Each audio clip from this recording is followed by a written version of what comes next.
Oke, kita akan kuliah sebentar untuk hari ini. Ya walaupun saya tahu di sini ada teman-teman yang mungkin ada kuliah, cuman sedikit lah orangnya. Bisa saja isi daftar hadir, kemudian nanti tinggal menonton kembali rekamannya. Kalau mau bertanya ya tinggal bertanya langsung via grup juga bisa, seperti itu. Pertimbangannya kenapa saya ngadain sekarang, perharinya saya itu kerja sekarang dari jam 7 sampai jam 7 malam. Jadi lebih lama kalau work from home. Karena pertanyaan dari mahasiswa ada banyak yang masuk ke email, kemudian juga pertanyaan dari dosen-dosen.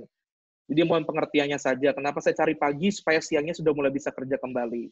Kalau yang bentrok ya nggak apa-apa, isi daftar hadir saja, kemudian nanti tinggal tonton rekamannya.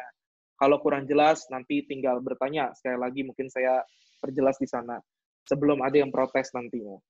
Kemudian kalau misalkan tiba-tiba, kenapa nggak tahunya tiba-tiba, ini kan study from home ya, jam 7 itu biasanya sudah mulai kuliah atau apa, nah itu mungkin bisa mulai mengaktifkan paket data, supaya nggak ketinggalan informasi dan segala macam.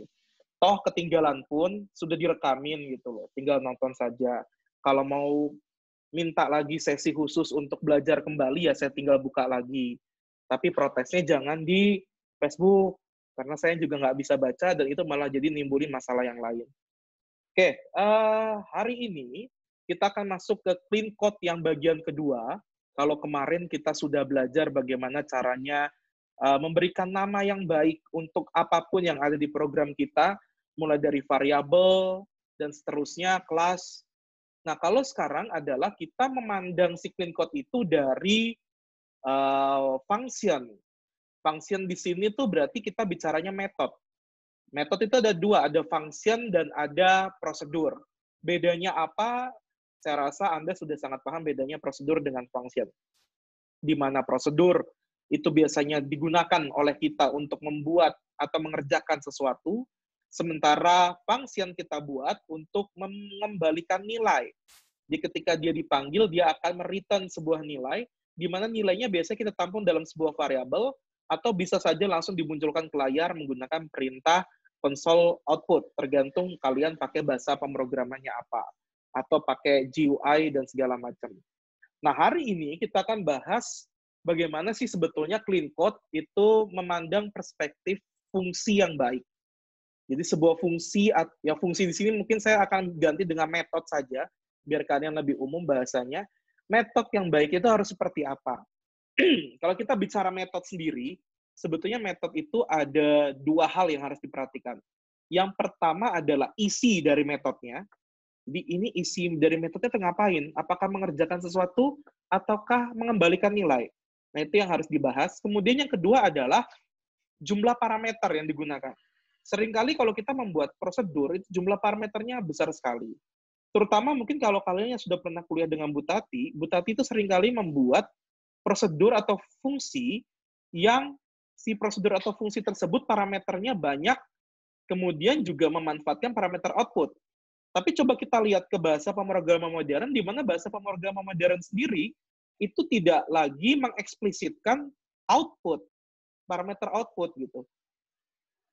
Sehingga ini jadi sebuah problem. Nah, paradigmanya sebetulnya yang Bu Tati tidak salah, karena itu paradigma pemrograman yang hakiki seperti itu, tapi juga Anda harus bisa mengupdate ilmu Anda dengan paradigma pemrograman yang jauh lebih modern seperti itu.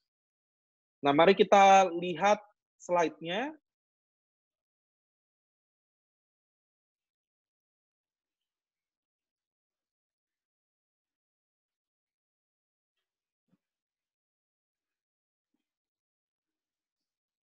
Oke,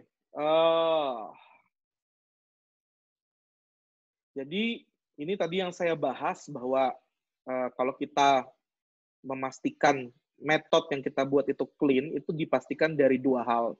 Yang pertama adalah yaitu tadi, di satu metode itu hanya boleh memilih bentuknya. Bentuknya itu bisa pilih salah satu di antara mengerjakan sesuatu atau ngembaliin nilai. Ya, itu prosedur atau function, intinya begitu. Kemudian jumlah argumen pada parameter itu dua hal yang harus diperhatikan. Nah, contoh di sini yang pertama adalah metode yang dibuat itu harus bisa melakukan satu pekerjaan. Ini saya jelaskan lagi di detail slide yang berikutnya juga ada, bahwa sebuah metode itu bentuknya bisa prosedur, bisa function. Tapi pastikan tidak menggabungkan keduanya. Itu nggak boleh. Kemudian, prosedur. Prosedur sendiri itu sebetulnya bisa saja dalam satu prosedur melakukan lebih dari satu pekerjaan. Cuman kalau clean code itu memandangnya adalah satu prosedur, ya itu harus satu pekerjaan. Jangan digabung-gabung antara pekerjaan yang satu dengan pekerjaan yang lain. Karena apa? Karena ini berhubungan dengan clean code yang pertama, yaitu naming.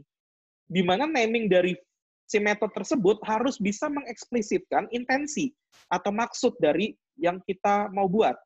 Contoh misalnya kayak di sini, is page data seperti ini, itu berarti secara gamblang kita bisa bilang bahwa, oh ini adalah sebuah fungsi. Udah jelas dari namanya ada is nih. Atau misalkan ada imbuhan segala macam prefix seperti ini, biasanya nih fungsi, di mana fungsi itu untuk memeriksa apakah sebuah halaman itu halaman test page atau tidak.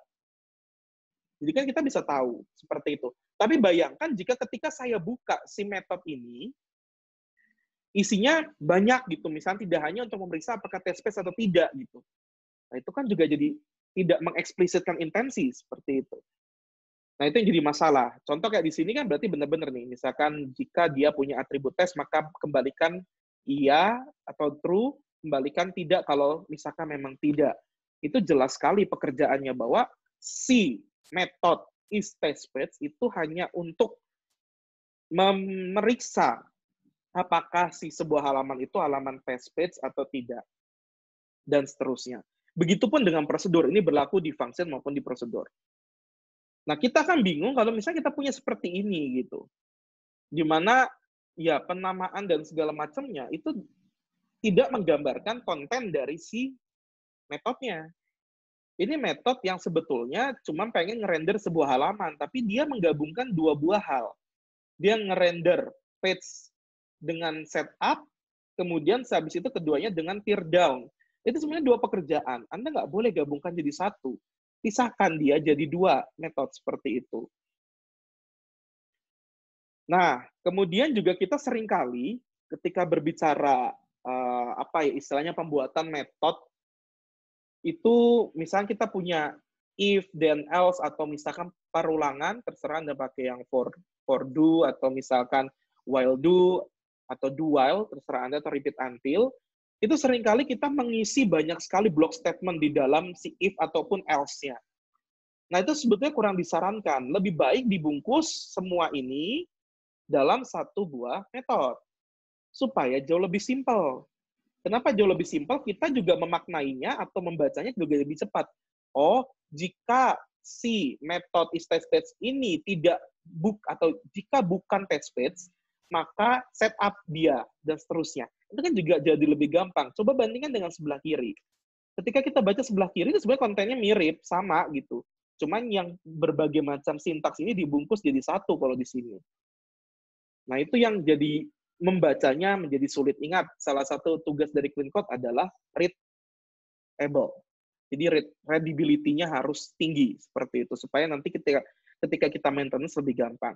Ya nanti kalau mau tahu isi include setup and tear down page ya tinggal dibuka saja, ini pasti ada di metode berikutnya.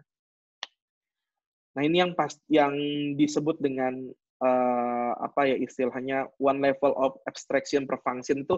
Jadi lebih kepada ya lu punya satu metode khusus untuk satu pekerjaan di level abstraksi yang sama. Ini nanti ada hubungannya sama si kelas sih. Cuma saya nggak akan bahas ini sekarang. Mungkin nanti ada bahan bacaan yang saya berikan ke Anda, yaitu cohesion dan coupling, di mana sebenarnya cohesion dan coupling itu harusnya sudah terbahas di RPL. Cuma kalau yang belum terbahas ya tinggal nanti baca si papernya, apa yang dimaksud dengan cohesion, apa yang dimaksud dengan coupling di dalam sebuah metode dan kelas.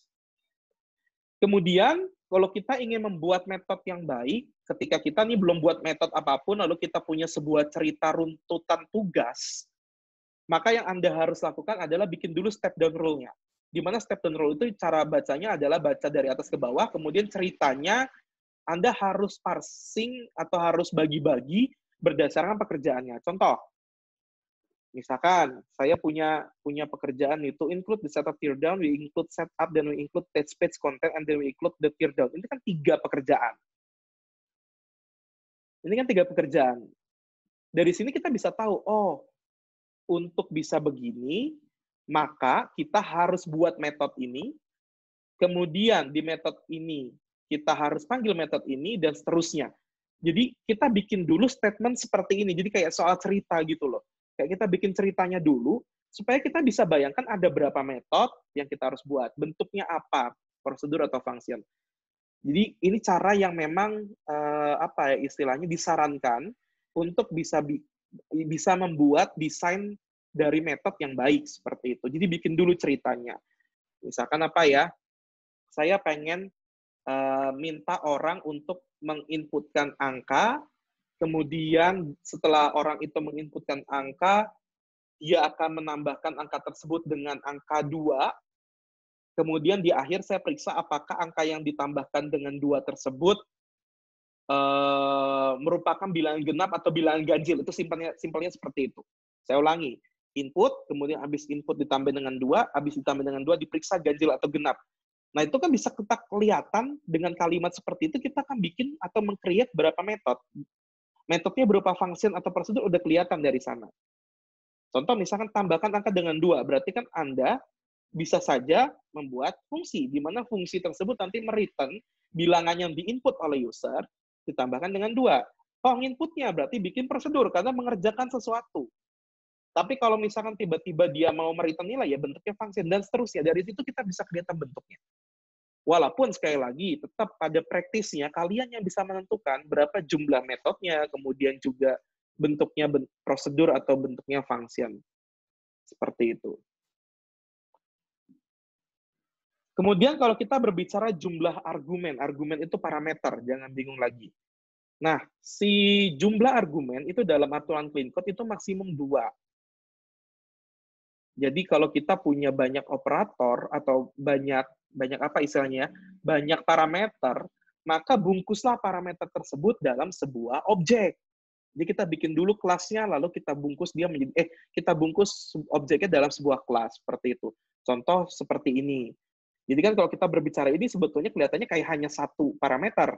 Padahal sebetulnya si people list ini kan sebetulnya adalah sebuah objek dari kelas people. Di mana people kan nanti ada nama, ada nomor KTP, umur, tanggal lahir, dan segala macam. Tapi kan semua itu jadi nggak terlihat. Kalau kita misalkan breakdown semuanya, misalkan kayak string nama, integer, umur, kemudian date time-nya untuk tanggal lahir, dan seterusnya, kan akan panjang sekali gitu loh. Nah itu kalau kita sudah lebih dari 2, lebih baik dibungkus menjadi sebuah objek. Kalau dulu ada record, ya bisa pakai record, seperti itu. Kalau misalkan juga kita pengen mengolah banyak sekali parameter, ya berarti kita bungkus pakai collection. Jangan lupa lagi, collection itu seperti linked list, stack, queue, atau kalau kita nyebutnya struktur data ya, bahasa Indonesianya yang lebih familiar, nah itu kita bisa bungkus seperti ini. Kalau cukup satu data yang banyak banget atributnya, ya bentuk dia jadi objek, tapi kalau ternyata banyak data dan banyak juga jenis data yang kita simpan, lebih baik kita bentuk menjadi list of objeknya, atau collection dari si objeknya.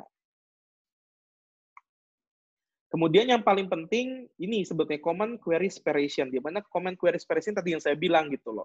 Harus pilih apakah dia bentuknya prosedur ataukah function. Kalau dia ngembaliin nilai, maka cukup kembalikan nilai. Kalau dia mengerjakan sesuatu, maka kerjakan sesuatu. Jadi bentuknya prosedur atau function ini yang kita sebut dengan common query separation. Nah ini contohnya. Ya ini yang lebih simpelnya, saya nggak terlalu highlight di sini. Kemudian kalau untuk exception, kan kadang-kadang kita manfaatin prosedur dan function itu untuk apa ya istilahnya handling error. Kalian kan pernah belajar handling error tuh Java yang pakai try catch. Nah itu kita sering kali bikinnya bukan pakai try catch, tapi misalkan kayak gini. If delete page sama dengan okay gitu, maka apa ini kan sebetulnya adalah handling error. Nah, handling error seperti ini tidak disarankan. Karena yang di ilmu pemrograman modern, sekarang kita bisa meng-catch error.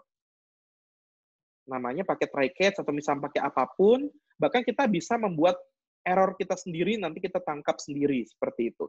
Nah, kalau zaman dulu mah seperti ini, if delete page segala macam, maka begini, ini, dan seterusnya, maka begini. Nah, kita bisa lihat di sini bahwa prosedur lagi, function delete page ini itu dimanfaatkan untuk kita si handling error ini. Itu tidak disarankan.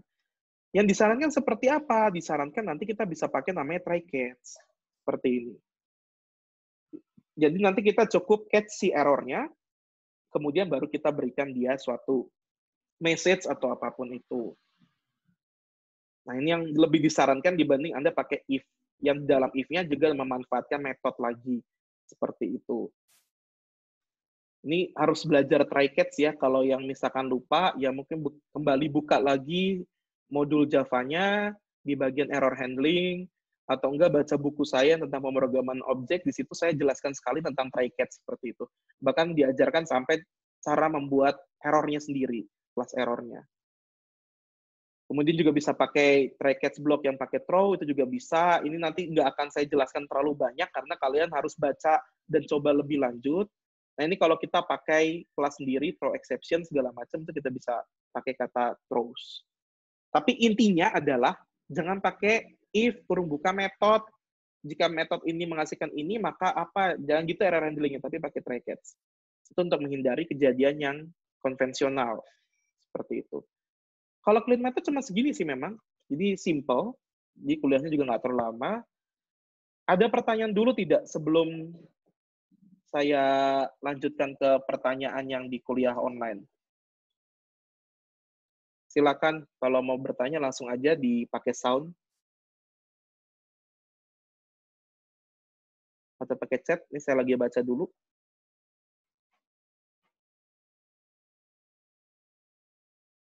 Masih nyambung ini?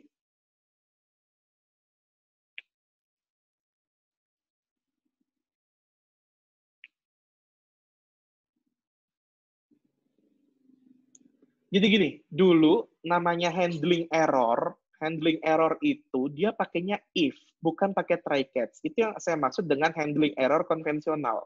Atau menangkap kesalahan dengan cara yang konvensional. Untuk sekarang, kita sudah punya sebuah blok namanya try catch, entah misalkan try apa, kan banyak tuh try itu konsepnya. Nah, itu bisa kita gunakan untuk handling error. Itu sih maksudnya.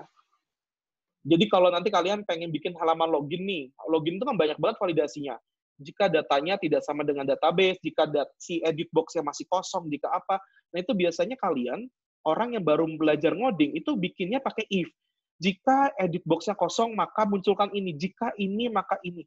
Nah, itu kan berarti akan banyak sekali gitu loh, perintah untuk handling error-nya. Padahal sekarang sudah ada fitur namanya try catch, atau try apapun sih sebetulnya. Try itu kan ada pengikutnya segala macam. Nah, itu yang bisa kalian gunakan kalau mau memprogram secara modern. Kenapa jangan pakai if ya? Tadi muncul masalah adalah di dalam if itu kan kita harus bisa memeriksa sesuatu. Nah, biasanya memeriksa sesuatu itu kita bungkus jadi sebuah metode. Jadi metodenya digunakan untuk mereturn nilai, di mana nilainya tersebut nanti ditangkap di if-nya yang mana dijalankan, baru kita pilih nanti dari si if tersebut. Nah, itu caranya kurang baik. Karena ingat, itu melanggar si command query separation. Di mana command query separation itu kan mengharuskan satu metode hanya untuk menjalankan satu hal. Seperti itu. Nah, yang itu yang harus diperhatikan. Itu maksudnya dari kesalahan konvensional. Silakan, kalau masih kurang jelas, bisa ditanya lagi, Mas Adit.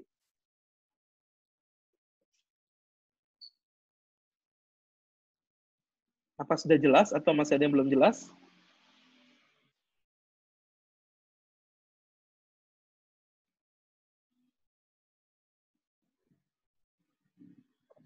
Boleh pakai suara ya.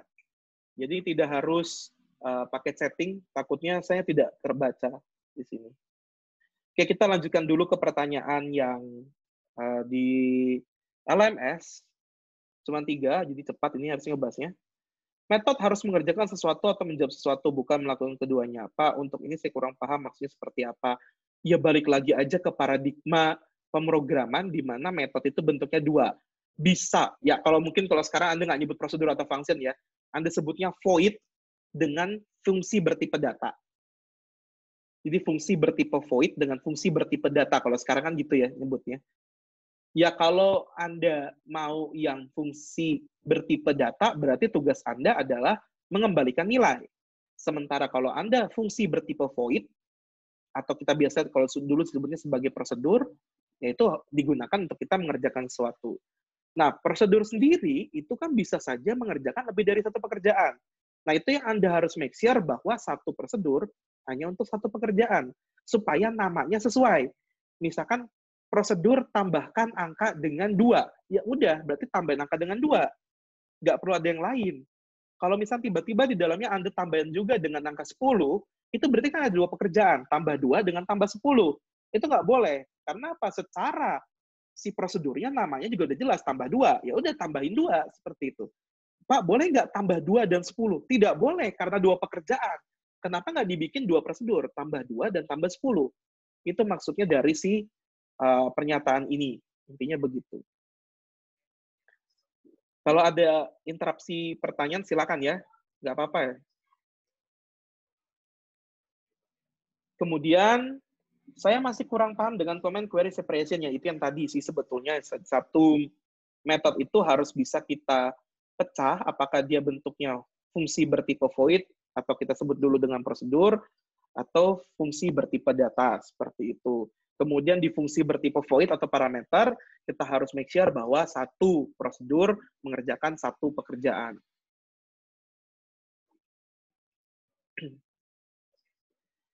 Bismillahirrahmanirrahim. Jika metode harus mengerjakan atau menjawab sesuatu, apakah suatu metode yang bertujuan mengerjakan atau menjawab sesuatu namun berisikan, maksudnya berisikan beberapa metode di dalamnya adalah best practice juga dalam konsep clean code. Apakah dalam suatu metode boleh ada metode yang lain? As long ya saya bilang ya, as long metode yang dipanggil di dalamnya itu mendukung pekerjaan utama dari metode yang memanggilnya, itu boleh. Tapi kalau misalkan dalam suatu metode manggil metode lain, di mana metode yang lainnya itu mengerjakan sesuatu hal lain yang tidak ada hubungannya dengan tujuan utama dari metode yang memanggilnya, maka menyalahi aturan. Itu konsepnya. Contoh kayak tadi, misalkan saya pengen meriksa yang mana ya? Ini kan sebetulnya metode dalam metode nih. Yang ini. State-space itu kan metode. Di dalam metodenya dia panggil lagi metode. Tapi kan metode has attribute ini hanya mengembalikan nilai true atau false. Tapi kan true atau false-nya untuk dia mendukung pekerjaan si state-space. Ini boleh. Ini boleh. Tapi kalau misalkan tiba-tiba state-space dia manggil lagi metode, misalkan tambahkan angka dengan 2 gitu, ya nggak boleh. Itu 2 pekerjaan. Kebayang ya, harusnya sudah sangat kebayang gitu. Kerugiannya jika metode mengerjakan sekaligus atau menjawab sesuatu dalam suatu metode. Ini ada hubungannya dengan konsep cohesion dengan coupling. Itu aja sih intinya. Kemudian juga akan jadi membengkak jumlah line of code dalam suatu metodenya. Kemudian juga naming dari metodenya apa, tapi isinya apa. Kebayang nggak sih kalau misalnya tiba-tiba kamu akan bekerja sebagai seorang UI designer, tapi dikasih kerjaan ngoding juga. Itu kan berarti kan 2 pekerjaan. Padahal title pekerjaan kamu adalah designer. Pengaruhnya apa ya? Jadi kayak double job aja. Orang jadi nggak ngerti kamu tuh sebetulnya apa gitu loh. Pas ditanya lagi title kamu tuh sebetulnya apa? UI designer. Loh, kok ngerjain coding dan segala macam ya? Itu secara dunia nyatanya dia udah bikin orang bingung. Apalagi di coding. Misalkan ketika kita bikin suatu nama metode, ternyata isinya bukan hanya dari nama metode tersebut, tapi juga dari pekerjaan yang lain. Ya tentunya itu akan mengakibatkan kita menjadi lebih lama dalam memahami si isi metode tersebut sebetulnya isinya apa. Itu pengaruhnya, kerugiannya. Oke, sebenarnya sudah selesai pertanyaannya. Ada pertanyaan lain, silakan kalau mau bertanya.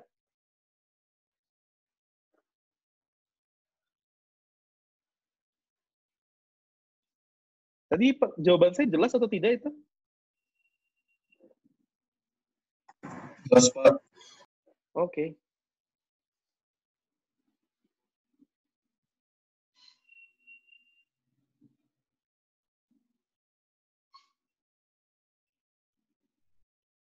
Ada pertanyaan lain, silakan. Kalau tidak ada pertanyaan lain, selesai kuliahnya. Minggu depan, saya akan buka lagi satu materi. Hari ini juga saya akan langsung buka, jadi Anda bisa baca dan bisa bertanya. Kemudian sehabis 3 bahasan baru akan ada uji coba. Jadi di minggu ke-5 ya harusnya uji coba. Nanti ada uji coba kasus, kalian kerjakan per kelompok. Ya harus pakai otak memang mengerjakannya. Jangan sampai kalian ntar malah kerja kelompok ngumpul di perpus gitu ya. Itu bodoh banget itu. Ya minimal kalian pakai Google Docs, di mana kalian bisa kolaborasi nanti di sana. Kan mengumpulkannya juga bentuknya file melalui LMS, jadi nggak perlu di-print, nggak perlu dimacem-macemin gitu. Nah, jadi harus mulai berstrategi lah. Harus bisa punya digital mindset di dalam diri kalian sendiri. Itu yang paling penting. Kalian tuh orang IT, kalau nggak punya digital mindset, ya susah. Ntar ujung-ujungnya semua harus ketemu, semua harus kerja di satu tempat yang sama. Itu yang harus dihindari. Memang ada pekerjaan yang harus dikerjakan bersama, cuman saya meminimalisir itu. Saya sudah minimalisir dalam bentuk tugasnya pun juga bisa dikerjakan secara terpisah. Tinggal dibagi-bagi saja. Tapi minggu depan sekali lagi masih materi ya, belum ke uji coba. Mengingat himbauan Presiden sekarang diperpanjang sampai tanggal 29 Mei, dan saya belum tahu Unikom akan memperpanjang atau tidak, tapi harusnya sih diperpanjang ya. Karena beberapa universitas itu sudah menyuruh anaknya untuk study from home, skripsi from home, itu sampai akhir semester genap. Tapi saya belum tahu Unikom bakal mengambil apa, ya kita ikuti saja nanti seperti apa panduannya. Cuman kalau sekarang tanggal 6 itu kita harus masuk kampus. Mudah-mudahan sebelum tanggal 6 sudah keluar lagi keputusan apakah memperpanjang atau tidak. Kalau nurut dengan pemerintah sih harusnya memperpanjang ya, seperti itu. Nah, cuma sebetulnya saya melihat banyak sekali kasus yang muncul ketika kuliah daring ini dilakukan. Ya, kendala teknis oke lah ya. Cuma banyak sekali mahasiswa yang protes. Ya, walaupun bukan kalian sih, cuma mungkin kalian bisa nyebarin semangatnya gitu. Banyak yang bilang katanya, oh kita libur kok terus suruh bayar gitu. Ini bayar untuk apa? Katanya. Ya, pakai otak lah kalau mau nanya gitu ya. Terlepas dari, ya nanti juga saya akan bahas pertanyaan kedua. Ini nggak apa-apa ya ngobrol sedikit ya, biar kalian juga tahu konsepnya, biar nggak gampang protes asal-asalan gitu. Intinya, kita tuh bukan libur. Intinya kita study from home untuk kalian. Kalau saya work from home, jadi saya harus ngajar dari rumah. Kalau andai kan ada dosen yang tidak mengajar, itu kita catat kok, kita tidak gaji. Satu. Kemudian juga kita hukum. Karena kita juga punya pelaporan perkuliahannya. Cuman kan nggak mungkin diumumin ke mahasiswa, kita ada pelaporan online-nya loh, gitu kan nggak mungkin. Tapi dicatat semuanya melalui si akad. Kemudian juga buktinya harus ada screenshot, harus ada dari kaliannya juga. Jadi kalau misalnya tiba-tiba kalian di emailnya diminta mengkonfirmasi perkuliahan, tapi perkuliahannya nggak ada, ya jangan dikonfirmasi. Bilang saja tidak usah dikonfirmasi, selesai masalahnya gitu. Jangan kalian itu ketakutan gitu. Misal kata dosen, kalau nggak dikonfirmasi, nggak usah masuk. Oh, nggak apa-apa. Nggak usah dikonfirmasi, saya dukung kalian. Nanti tinggal dilaporkan saja dosennya ke universitas. Kalau sekarang mungkin bisa via email dulu gitu ke universitasnya. Atau via prodi juga bisa. Itu pasti kita tindak dosennya. Jadi tetap harus kuliah. Kemudian yang kedua, ada yang banyak protes tentang kenapa auto debat itu maju.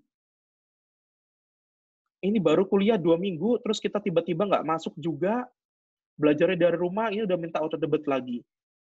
Permasalahannya begini yang Anda harus pahami. Liburnya kalian di semester ganjil kemarin, itu harusnya berakhir di 24 Februari. Jadi auto debat yang sebelumnya itu hanya sampai 24 Februari harusnya. Tapi kami perpanjang karena kalian diperpanjang liburnya 2 minggu kalau nggak salah kemarin. Karena ada kasus yang kita harus mundurin waktu akademik. Tapi kan yang berikutnya jadi nggak usah ikut mundur juga gitu loh. Karena sebetulnya terhitung dari kalian masuk ke 24 harusnya, yang kalian masuk tanggal 9 Maret, masih ingat ya? Itu harusnya kalian masuk tanggal 24 Februari. Jadi sebetulnya auto debatnya sendiri ya nggak maju, tetap ada jadwal yang sama. Yaitu jaraknya berapa minggu setelah perkuliahan minggu pertama yang seharusnya. Cuman minggu pertama yang seharusnya kan digeser. Ya, tapi kan komponen gaji, komponen biaya nggak mungkin digeser. Itu juga Anda harus pahami. Saya memang juga tidak berusaha menceramai kalian, tapi Mbok, ya kalau mau protes, bertanya yang baik. Kan kalian punya dosen wali, lebih baik bertanya via dosen wali, nanti bisa bantu dijelaskan. Kalau dosen walinya nggak bisa bertanya, ya kalian bisa ngirim email lah ke saya, gitu. Karena banyak protes di tempat yang lain yang tidak seharusnya. Pakai kata-kata yang kurang enak lagi, gitu. Ya kalau misalnya kalian pengen memang, ya Pak, kenapa nggak dimundurin saja pembayarannya? Toh kan sekarang ada penangguhan biaya, itu juga bisa Anda gunakan. Jadi janganlah serba protes yang menurut saya kata-katanya kok kurang pantas ya. Tuh. Ya minimal ditanya dulu lah alasannya apa. Kalau enggak kan kalian punya DPM tuh, Dewan Perwakilan Mahasiswa. Ya, bisalah menyampaikan protes Anda melalui DPM. Dan DPM itu saya jamin itu menyampaikan loh. Walaupun tidak menyampaikan ke saya langsung, tapi saya dapat cerita gitu dari bagian keuangan, Pak ini ada masalah begini, kita harus jawab apa ke mahasiswa gitu. Itu DPM selalu ngasih pertanyaan ke kita. Menurut saya lebih fair kalau menurut saya lebih lewat DPM itu. Gimana caranya ya sebetulnya kan DPM-nya udah ngumumin tuh lewat mananya kalau mau nyampein keluhan. Jangan kalian ngeluh secara terbuka, apalagi ngeluhnya di info Unicom gitu kan, itu juga nggak enak dibacanya. Sekarang zaman sulit, Nak. Sekarang zaman darurat, jadi kita juga saling menjaga. Kita tetap memberikan pelayanan terbaik untuk Anda, in case menurut Anda ini masih kurang, ya mohon maaf. Karena memang ini terjadinya juga nggak direncanakan dulu. Kecuali kalau semua ini terencana, ya kalian boleh protes. Ini kan nggak, namanya wabah, kita nggak tahu. Itu aja sih pesan yang saya sampaikan. Penting ya saya sampaikan ini, kenapa? Ya karena selain ngajar ilmu, saya juga harus ngajar attitude. Itu aja sih. Nggak apa-apa kalau protes, misalkan ke email nggak apa-apa, tapi bahasanya juga dijaga, kemudian etika berkirim emailnya juga dijaga. Bertanya via LMS juga sama. Misal, Pak, saya nggak bisa login gitu. Ya, jangan begitulah. Kan ada subjeknya diisi dulu, kemudian salam dulu, habis salam sebutkan dulu NIM Anda, nama Anda, baru sebut permasalahannya apa, mohon solusinya titik, gitu kan, terima kasih. Kan kita juga enak jawabnya, ini mah enggak. Pak, saya nggak bisa login LMS. Bapak mau tanggung jawab kalau saya nggak dapat nilai. Aduh, apaan sih, gitu kan. Padahal juga nggak bisa loginnya karena dirinya sendiri. Lupa password, atau misalnya kadang-kadang apa, gitu. Nah, itu sih yang harus dijaga. Ya, saya juga nggak bisa marah ke kalian, karena kalian pun juga pasti khawatir dengan diri kalian sendiri, khawatir dengan semua perkuliahan yang ada sekarang, gitu. Cuman minimal, dalam masa sulit kita nggak perlu menunjukkan sikap yang tidak baik, itu aja sih. Karena kita kan manusia ya, harus tetap menunjukkan sikap yang baik, itu aja sih. Oke, kalau tidak ada pertanyaan, silakan kalau ada mau pertanyaan lagi loh ya. Ini saya mau udahan kalau nggak. Soalnya mau bekerja yang lain lagi. Ada pertanyaan yang lain?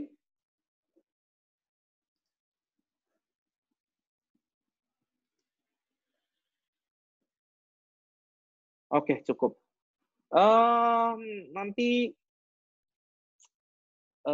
saya akan coba lihat rekamannya. Ini saya nggak tahu ini rekamannya nyimpen di mana filenya. Yang pasti nanti saya langsung buka sekarang materi perkuliahan buatnya minggu depan. Ya sekitar jam 12 lah Anda bisa cek. Tolong dipelajari kembali. Kemudian bertanyalah kalau misalnya memang Anda mau bertanya. Mungkin juga kalau misalkan kalau bertanya via LMS kan bisa Anda capture tuh. Ya silakan kalau punya potongan program, Pak ini memenuhi clean code atau tidak, itu kan jauh lebih asik ya. Ini pembahasannya jadi lebih rame. Silahkan, itu boleh. Oke, kalau sudah terima kasih sudah bisa hadir. Mohon maaf kalau saya mengadakan perkuliahan di luar waktu, tapi juga bilang sampaikan ke teman-teman Anda, saya buka formnya sampai jam 10 lah, form daftar hadir. Yang tidak ikut, sok aja melakukan proses pengisian daftar hadir. Cuman konsekuensinya ya lihat rekamannya, itu aja intinya. Kemudian juga kalau ada pertanyaan, silakan tanya via line group. Udah begitu saja lah ya, dibanding kita ntar ribut macam-macam, saya sudah sampaikan terbuka seperti itu. Silakan isi walaupun tidak hadir, kemudian yang penting intinya adalah melihat videonya, itu paling penting. Percuma kalau kalian hadir tapi nggak ngelihat apa-apa. Karena bagi saya yang penting adalah kalian belajar, bukan kalian hadir, itu intinya. Oke, terima kasih sekali lagi. Semoga selalu sehat, stay safe, dan di rumah aja. Assalamualaikum warahmatullahi wabarakatuh. Waalaikumsalam.